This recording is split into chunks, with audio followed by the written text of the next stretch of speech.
Head Eesti hariduse eestvedajad, meie ühine kodu, imeline Eestimaa on kestnud taas iseseisva riigina 30 aastat.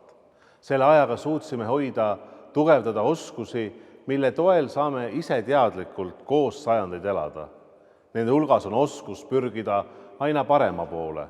Suures osas pärineb see rohkeid keerukusi, aga ka palju kordaminekuid läbi elanud esivanematel.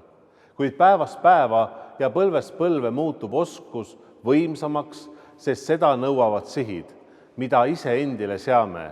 Ei ühes ega teises me poleks saanud ega saagi õnnestuda ilma teieta, pühendunud, arenguhimuliste ja leidlike õpetajateta. Ja enamgi, tänu teie tööle on meil maailma parim haridus. Tänan südamest teid, et aitate Eestimaa inimestel järjepidevalt aina paremuse poole pürgida. Rõõmu iseseisvuse taastamise aastapäevaks ja edaspidiseks. Jõudu Eestile!